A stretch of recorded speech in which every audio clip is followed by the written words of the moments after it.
الرحمن الرحیم الصلاۃ والسلام علیک یا سیدی یا رسول اللہ وعلی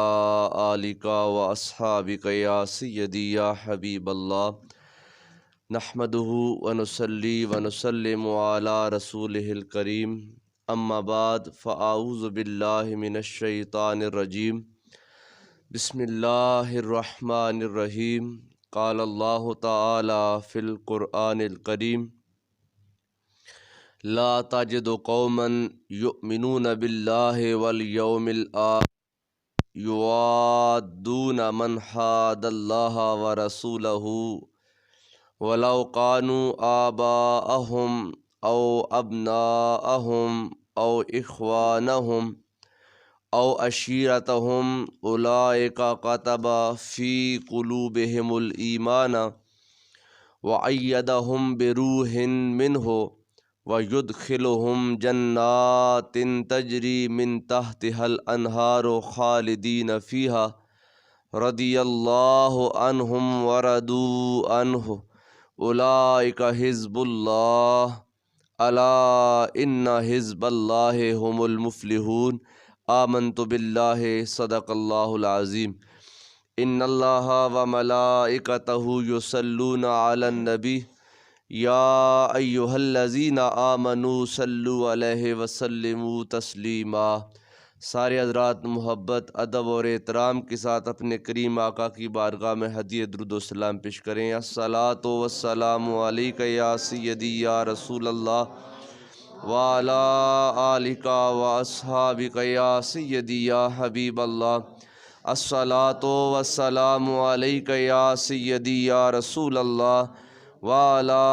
آلک واصحابک یا سیدی یا حبیب اللہ۔ مشکلیں کافور ہوں غم سے رہا ہو جائیے، مشکلیں کافور ہوں غم سے رہا ہو جائیے، شہنشاہی کیا ہے بس ان کے غدا ہو جائیے۔ یاد احمد باعث تسکین جاں ہے دوستو، یاد احمد باعث تسکین جاں ہے دوستو، آفتیں جب گھیر لیں مدحت سرا ہو جائیے۔ بن کے رہیے ان کے دروازے کے ہی ادنا غلام، بن کے رہیے ان کے دروازے کے ہی ادنا غلام، گرد نعلین محمد پہ فدا ہو جائیے۔ ان کے ہر گستاخ سے اپنا تعلق توڑیے، ان کے ہر گستاخ سے اپنا تعلق توڑیے، حاملان غیرت احمد رضا ہو جائیے۔ ان کی ہر سنت پر ہمیشہ، ان کی ہر سنت ہمیشہ جان و دل سے ہو عزیز، ان کی ہر سنت ہمیشہ جان و دل سے ہو عزیز، مصطفیٰ کی ذات میں ایسے فنا ہو جائیے۔ اے خدا فاروق جیسا حکمراں امت کو دے، اے خدا فاروق جیسا حکمراں امت کو دے، پھر سے اقوام جہاں کے پیشوا ہو جائیے۔ اف یہ توہین رسالت پھر بھی ہم زندہ رہیں، اف یہ توہین رسالت پھر بھی ہم زندہ رہیں، کیوں نہ ان کے نام پہ ثاقب فنا ہو جائیے۔ اللہ رب العالمین کی حمد و ثنا اور حضور پاک صاحب الاولاق نبی مختار احمد مجتبیٰ مکین گنبد خضرا حضرت محمد مصطفیٰ صلی اللہ علیہ وسلم آپ کے دربار گوہربار میں ہدیہ درود و سلام پیش کرنے کے بعد قابل احترام بزرگوں، دوستوں، نوجوان ساتھیوں اور عزیزوں، الحمدللہ اللہ رب العالمین کے فضل و کرم سے آج 19 ربیع الاول شریف کا جمعۃ المبارک کا بابرکت دن ہم کو نصیب ہے۔ اللہ تعالیٰ اس دن کی برکات ہم سب کو عطا فرمائے۔ وقت جمعہ مختصر ہے، میں بلا تاخیر اپنی گفتگو شروع کرتا ہوں۔ ناموس رسالت کے حوالے سے سرکار دو عالم صلی اللہ علیہ وسلم کی تعظیم و توقیر، سرکار کا ادب اور احترام اور آپ کی حرمت کا دفاع ہر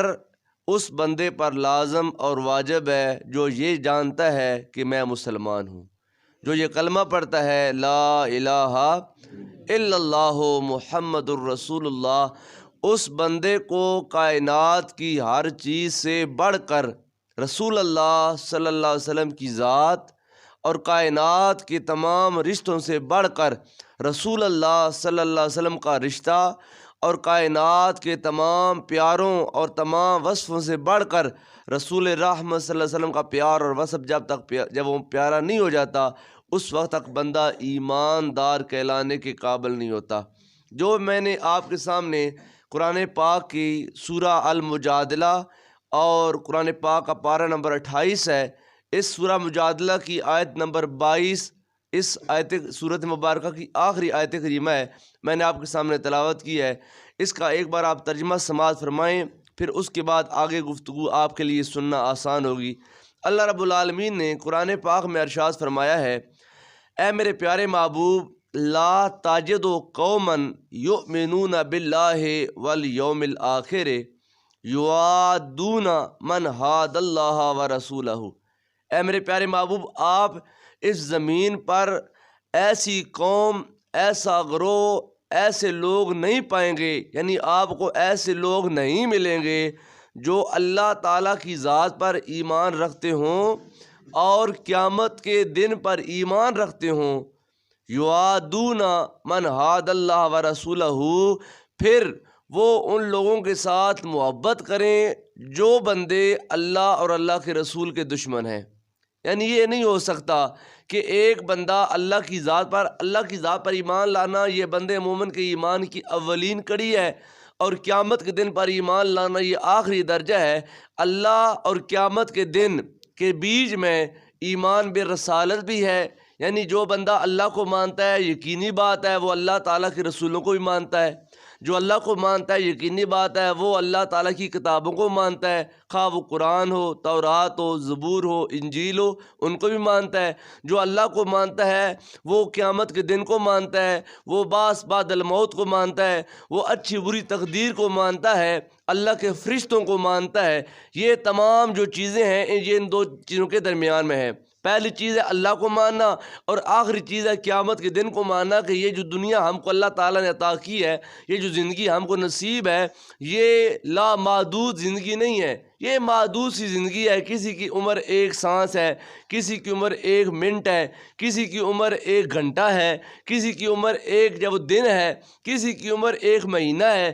کسی کی عمر 100 سال ہے، خواہ وہ 1000 سال کا بھی ہو جائے، پھر بھی کل نفس ذائقۃ الموت۔ بولیں کل نفس ذائقۃ الموت، ہر نفس نے موت کا ذائقہ چکھنا ہے، تو مرنا ہی ہے۔ تو مرنے کے بعد انسان کا وجود فنا نہیں ہو جاتا کہ انسان مر کر ختم ہو جاتا ہے۔ موت کیا چیز ہے؟ علماء نے فرمایا الموت جسر یوصل الحبیب الی الحبیب، موت ایک پل کی مانند ہے جو حبیب کو حبیب کی ملاقات کا شرف بخشتی ہے۔ بس دنیا سے بندہ عالم برزخ میں منتقل ہو جاتا ہے، اور جب تک اللہ تعالیٰ چاہتا ہے بندہ حالت برزخ میں رہتا ہے، اور جب اللہ تعالیٰ چاہے گا پھر سور پھونکے گا تو پھر قیامت کا دن برپا ہو جائے گا، تو پھر اللہ تعالیٰ ہم سب کو ہماری قبروں سے اٹھائے گا، اور ہم سارے کے سارے نیک و بد ہم سب کے سب اللہ کے روبرو میدان محشر ہوں گے۔ تو اس دن اللہ تعالیٰ ہم سے ہمارے اعمال کے بارے میں سوال کرے گا، پھر رزلٹ نکالا جائے گا ہمارے اعمال کے بارے میں، جیسے ہم اعمال کرتے تھے دنیا میں اسی کے مطابق جب نمبر دیے جائیں گے، اور اسی کے مطابق رینک ملے گا، اسی کے مطابق جگہ ملے گی۔ اگر اعمال خیر زیادہ ہوں گے جنت مل جائے گی، اگر اعمال بد زیادہ ہوں گے تو پھر اس کے معاملہ بندے کا معاملہ جنت کے یعنی کہ دوسری طرف ہوگا، پھر انسان کے ساتھ کیا ہوگا یہ اللہ ہی بہتر جانتا ہے۔ تو سرکار دو عالم صلی اللہ علیہ وسلم پر جو قرآن نازل ہوا اس میں اللہ رب العالمین نے بڑے واضح اور واشگاف انداز میں یہ آیات بینات نازل فرمائی ہیں۔ فرمایا لا تجد قوما یؤمنون باللہ والیوم الآخر یوادون من حاد اللہ ورسولہ۔ اے محبوب آپ ایسی قوم اس زمین پر نہیں پائیں گے کہ جو قوم اللہ کی ذات پر ایمان رکھتی ہے اور قیامت کے دن پر ایمان رکھتی ہے، اور ان دو ایمانوں کے درمیان باقی تمام وہ ایمان ہے، خواہ وہ ایمان بالرسالت ہے، ایمان بالکتب ہے، ایمان بالملائکہ ہے، ایمان بالتقدیر ہے، ایمان بعث بعد الموت ہے، یہ سارے اس کے بیچ میں ہیں۔ پہلا ایمان باللہ اور آخری ایمان بالآخرہ، مطلب جو ان تمام چیزوں پر ایمان رکھتا ہے وہ بندہ یوادون من حاد اللہ و رسولہ، اللہ اور اللہ کے دشمن، اللہ اور اللہ کے محبوب کے دشمن کے ساتھ وہ دوستی نہیں کرے گا۔ ایسا ہو ہی نہیں سکتا کہ جو یہ کہے لا الہ الا اللہ محمد رسول اللہ، پھر وہ عیسائی کو دوست بنائے، پھر وہ یہودی کو دوست بنائے، پھر وہ ہندو کو دوست بنائے، پھر وہ کسی مشرک کے ساتھ دوستانہ تعلقات قائم کرے۔ اب آگے اللہ تعالیٰ نے رشتے بیان کیے کہ وہ جو اللہ کا دشمن ہے، اللہ کے رسول کا دشمن ہے، وَلَوْ كَانُوا آبَاءَهُمْ، اگرچہ وہ اس کلمہ کو بندے کا باپ ہی کیوں نہ ہو، یعنی جو بندہ کلمہ پڑھتا ہے اور جس کا ان تمام چیزوں پر ایمان ہے، اللہ کی ذات پر ایمان ہے، اللہ کے رسولوں پر ایمان ہے، اللہ تعالیٰ کی کتابوں پر ایمان ہے، اچھی بری تقدیر پر ایمان ہے، بعث بعد الموت پر ایمان ہے، قیامت کے دن پر ایمان ہے، اور تمام ایمانوں کے ساتھ وہ صاحب ایمان اور اچھا بھلا مسلمان ہے، اب اس کا باپ اگر اللہ کا دشمن ہے، اللہ کے رسول کا دشمن ہے، تو وہ اپنے باپ کی پرواہ نہیں کرے گا، اپنے دین کی پرواہ کرے گا۔ فرمایا ایسے نہیں ہو سکتا یوادون کہ وہ اب محبت کرے ان کے ساتھ، من حاد اللہ و رسولہ، جو اللہ اور اللہ کے رسول کے دشمن ہو۔ فرمایا وَلَوْ كَانُوا آبَاءَهُمْ، اگرچہ وہ جو خدا و مصطفیٰ کے دشمن ہیں وہ اس کا باپ ہی کیوں نہ ہو، او ابناءہم، یا اس کے بیٹے ہی کیوں نہ ہوں، او اخوانہم، یا اس کے بھائی کیوں نہ ہوں، او عشیرتہم، یا پھر ان کا خاندان کیوں نہ ہو، وہ ان تمام رشتوں کو ایک طرف رکھ کر اللہ اور اللہ کے رسول کو مقدم کرتا ہے۔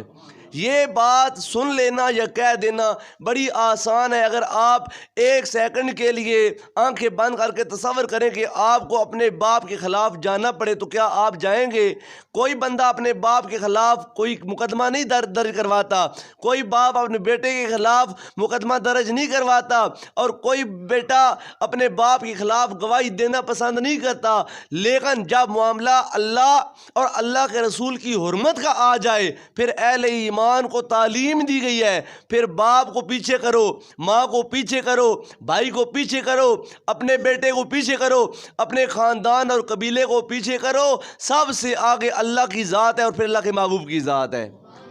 آج جو جرمن والوں نے اور فرانس والوں نے سرکار دو عالم صلی اللہ علیہ وسلم کی اہانت کی ہے، کیوں کی ہے؟ اس لیے کی ہے کہ آج ہمارا یہ جو عقیدہ ہے سرکار کی ذات کے بارے میں، مسلمانوں کا، کلمہ گو لوگوں کا یہ عقیدہ کمزور ہو گیا۔ اگر ہم عہد اولیٰ میں لوٹ کر واپس جاتے ہیں، عہد صحابہ میں لوٹ کر جاتے ہیں، تو قرآن کی یہ جو آیت کریمہ ہے، یہ صحابہ کرام اپنی زندگی میں اس کو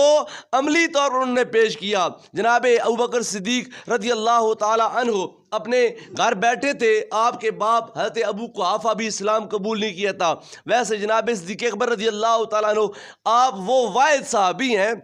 جن کو یہ اعزاز حاصل ہے کہ ان کے خاندان کی 4 نسلیں رسول اللہ صلی اللہ علیہ وسلم کے صحابی ہیں۔ آپ خود صحابی، آپ کے باپ حضرت ابو قحافہ جن کا نام عثمان ہے وہ صحابی، پھر آپ کے بیٹے صحابی، پھر آپ کے پوتے صحابی، یعنی 4 نسلیں رسول اللہ صلی اللہ علیہ وسلم کے غلام و صحابی تھے۔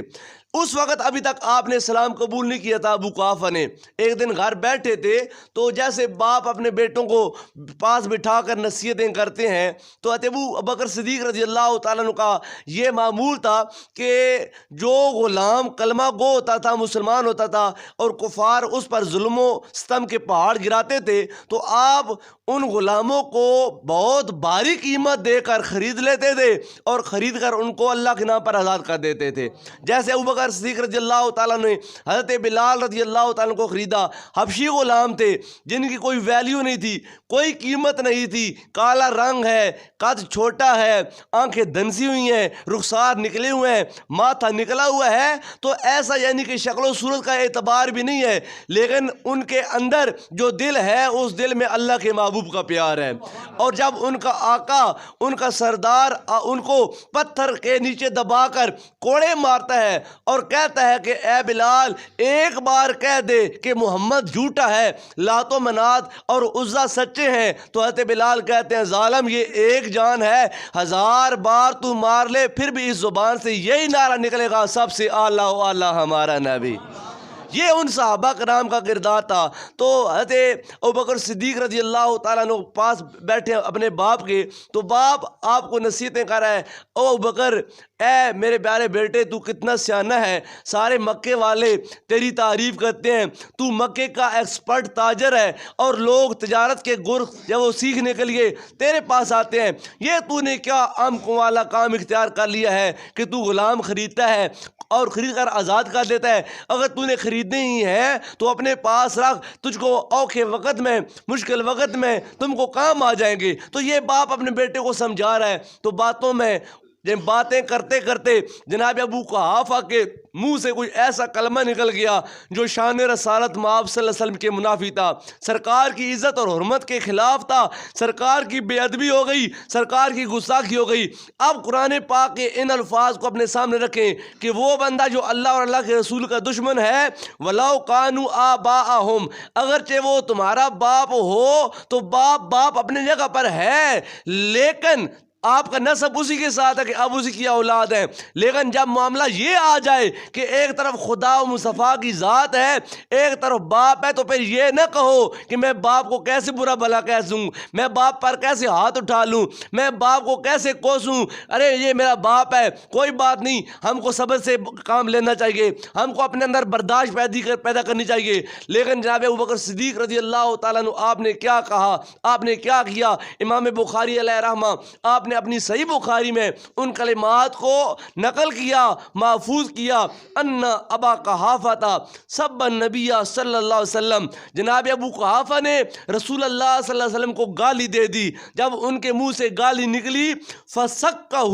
ابو بکر سقطن, جناب صدیق اکبر نے زوردار تماچا اپنے باپ کے منہ پر دے مارا. جب باپ کو بیٹے کا زوردار تماچا لگا, اب باپ تو بوڑھا تھا, بیٹا جوان تھا, تو اس زوردار تماچے کی وہ ضرب سے باپ زمین پر گر گیا. فسقط منہا علی وجہہ, تو باپ ابو قحافہ منہ کے بل زمین پر گر گیا. جب بیٹے کے ایک تھپڑ سے باپ زمین پر گرا نا, تو ابو قحافہ کہتے ہیں اٹھ کر, ابو بکر میں یہ سوچ بھی نہیں سکتا تھا, میرے وہم و گمان میں بھی نہیں تھا کہ تو آج مجھ کو جیتے جی مار دے گا. آج تو میرا بڑا بیٹا ہو کر تو نے میرے ساتھ ایسا ظلم کیا کہ میرے منہ پر تھپڑ مارا. جب یہ بات ابوبکر صدیق کے سامنے باپ نے کی نا, تو جناب ابوبکر صدیق نے کوئی جواب نہ دیا. آپ وہاں سے نکلے, سیدھے سرکار دو عالم صلی اللہ علیہ وسلم کے پاس آ گئے. اتن نبی صلی اللہ علیہ وسلم فذاکر ذالک لہ, جناب ابوبکر صدیق سرکار کی بارگاہ میں آئے تو آ کر سارا معاملہ بیان کیا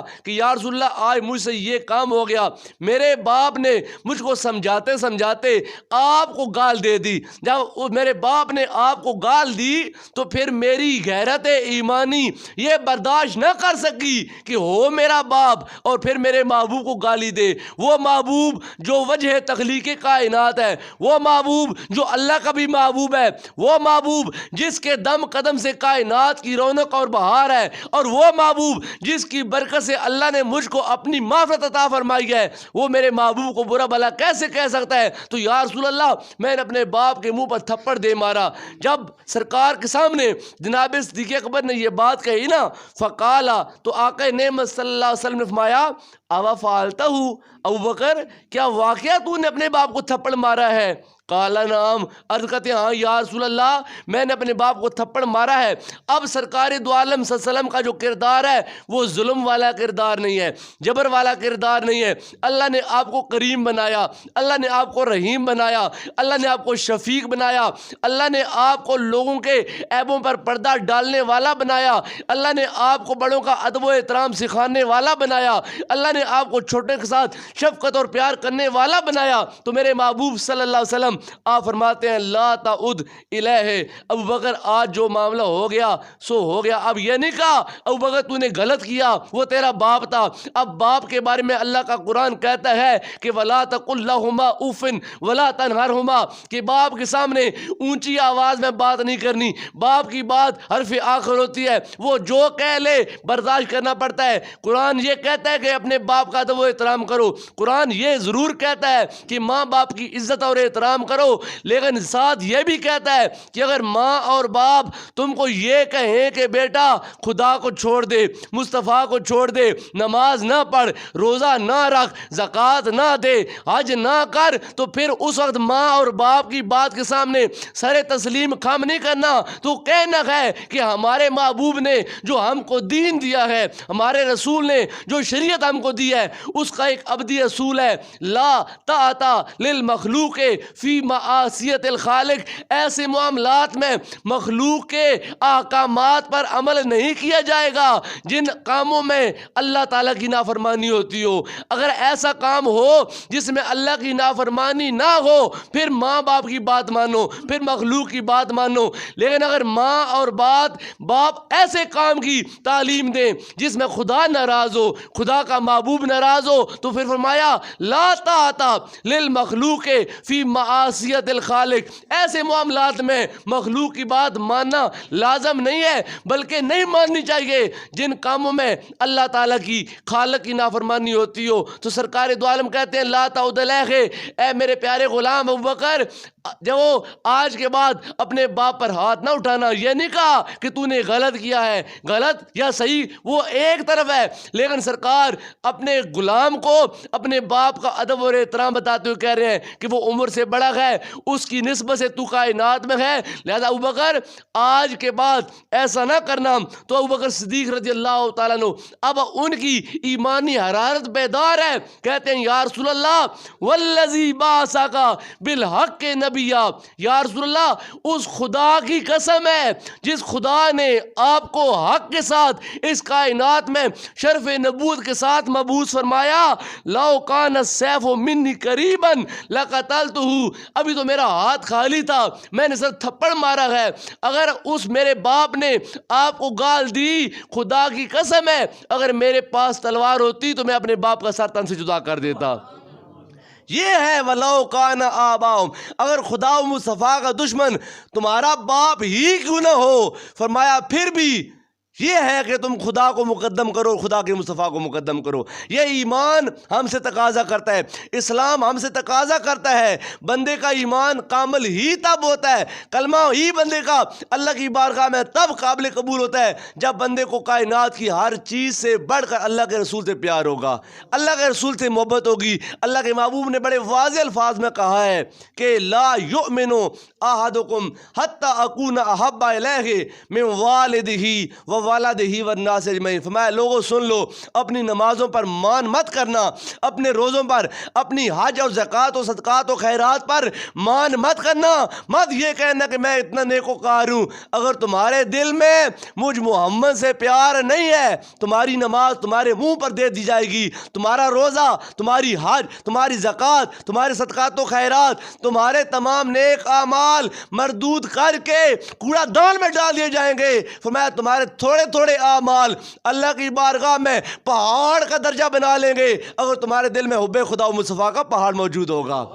یہ ہے کہ اپنے دل میں سرکار کی محبت پیدا کریں، سرکار کے ساتھ عشق پیدا کریں۔ تو یہی درس صحابہ کرام نے ہم کو دیا۔ قرآن کہتا ہے وَلَوْ كَانَ كَانُوا آبَاءَهُمْ، اگر وہ تمہارے باپ ہوں، پھر بھی اگر باپ تمہارا خدا و مصطفیٰ کا دشمن ہے تو پھر یہ مت کہو کہ یہ میرا باپ ہے، اس کا ادب میں نے کرنا ہے۔ جناب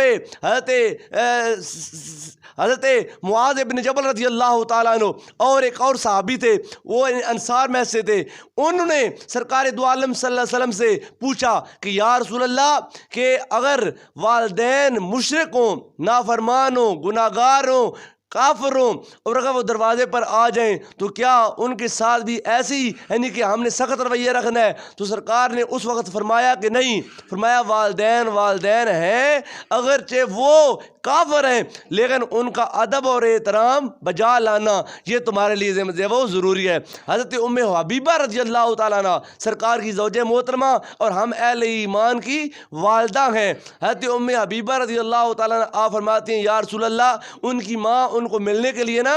گئی، اپنے بیٹی کو ملنے کے لیے، جیسے مائیں اپنے بیٹیوں کو ان کے گھر جا کر ملنے کے لیے جاتی ہیں، تو ماں ابھی تک نہ یعنی کہ نہ مسلم ہے، غیر مسلم ہے، ابھی اسلام قبول نہیں کیا، تو باپ اپنی بیٹی کو ملنے کے لیے جب ماں جاتی ہے دروازے پہ دستک دیتی ہے، ام حبیبہ اندر سے پوچھتی ہیں کہ کون ہے؟ ماں کہتی ہے بیٹا دروازہ کھولو، میں تمہاری ماں آئی ہوں۔ تو اب چاہیے تو یہ تھا کہ بیٹی کے کانوں میں جب یہ آواز پڑتی کہ ماں آئی ہے، اور ماں آئی کہاں سے ہے، یہ نہیں کہ ساتھ والے گھر سے یا ساتھ والے محلے سے یا ساتھ والے یعنی کہ کسی مکان سے، ماں مکے سے آئی ہے، بیٹی مدینے میں ہے،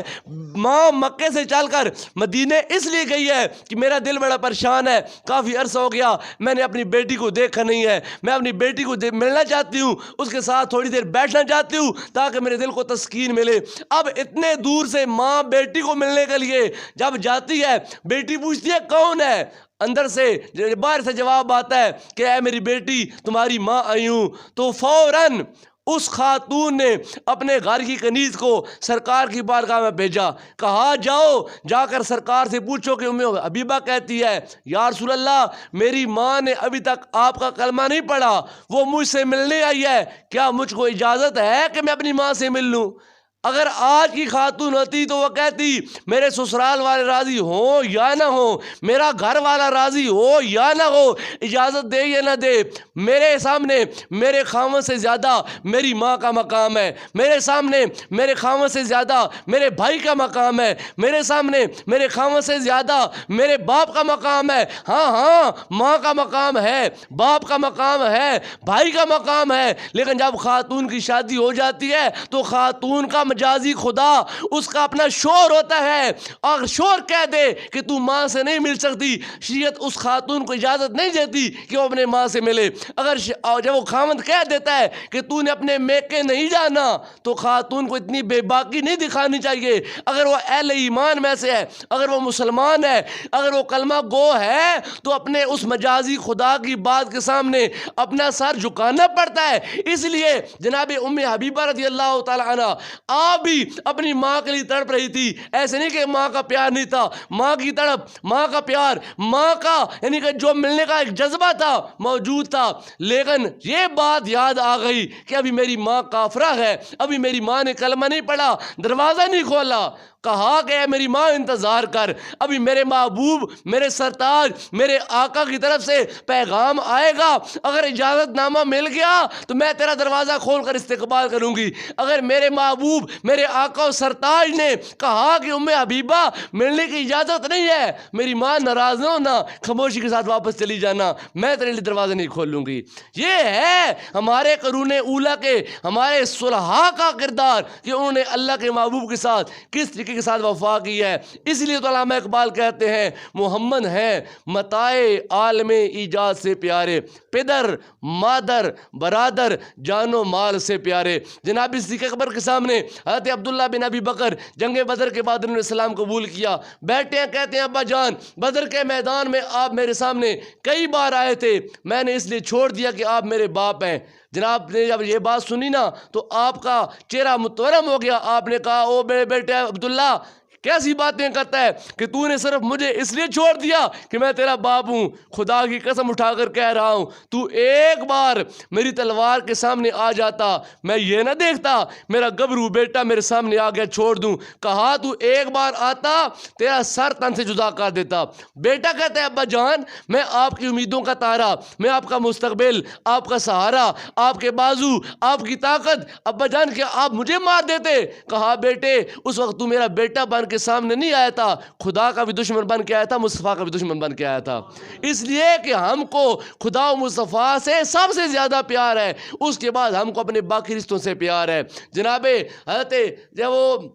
عمیر بن عاص رضی اللہ تعالیٰ عنہ انہوں نے بدر کے میدان میں اپنے بھائی عبید کو مارا, حضرت ابو عبیدہ بن الجراح رضی اللہ تعالیٰ عنہ انہوں نے احد کے میدان میں اپنے باپ احد کو مارا, اور حضرت ابو عبیدہ بن الجراح ان کے بھائی بدر میں ایک انصاری صحابی کے ہاتھ لگ گئے, تو وہ انصاری صحابی ان کو باندھ رہے تھے, یعنی جب جنگی قیدی پکڑے گئے تو وہ باندھ رہے تھے. تو حضرت ابو عبیدہ بن الجراح کی نظر پڑی نا, تو آپ نے اس انصاری صحابی سے کہا ذرا کس کے زور سے باندھنا. تو وہ بھائی کہتا ہے اے ابو عبیدہ تو میرا بھائی ہو کر ایسی باتیں کر رہا ہے. تو آپ نے کہا تیرا میرا جو مواخات والا تعلق ہے, بھائی چارے والا تعلق ہے, وہ اسلام اور کفر کے ساتھ ختم ہو گیا. بے شک تو خون میرا ہی رکھتا ہے, میرے ہی باپ کی اولاد ہے, میری ہی ماں کی اولاد ہے, لیکن اس وقت میرا بھائی وہ بندہ ہے جو تیری اس وقت رسیاں باندھ رہا ہے, جو انصاری ہے اور جس نے کلمہ پڑھا ہے لا الہ الا اللہ محمد رسول اللہ. کہا بے شک نسباً تو ہی میرا بھائی ہے, لیکن اس وقت میرا بھائی وہ انصاری ہے جو یہ اس وقت تجھ کو باندھ رہا ہے. تو آپ نے ساتھ انصاری کو کہا اس کی رسیوں کو زور سے باندھنا, اس کی ماں بڑی مالدار ہے, وہ ہم کو خوب فدیہ دے گی.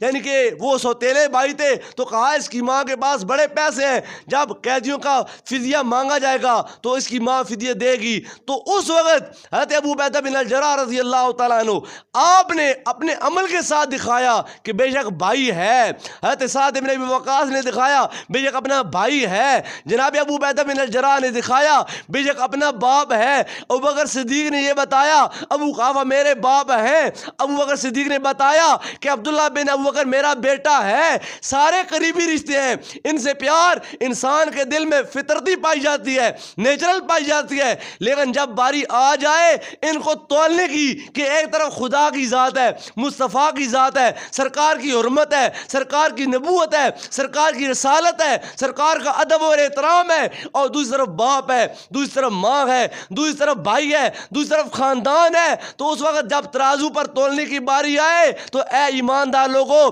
اپنی نگاہ خدا و مصطفیٰ کی طرف رکھنا, اپنے خاندان کی طرف مت کرنا. اگر تم اپنی نگاہ خدا کی طرف کرو گے یہ کائنات بھی تمہارے گن گائے گی, آخرت کے دن خدا تم سے راضی ہو جائے گا. جناب سعد بن ابی وقاص رضی اللہ تعالیٰ عنہ اسلام قبول کر لیا, ماں کے لاڈلے تھے, ماں کے پیارے تھے. تو ماں نے کہا اے سعد بن ابی وقاص اسلام کو چھوڑ دے, دوبارہ اپنے آبا و اجداد کے دین پر آ جا. اگر تو نہیں آئے گا تو میں دھوپ میں بیٹھ جاؤں گی, اپنے آپ کو میں بھوکا پیاسا ماروں گی, اور جب میں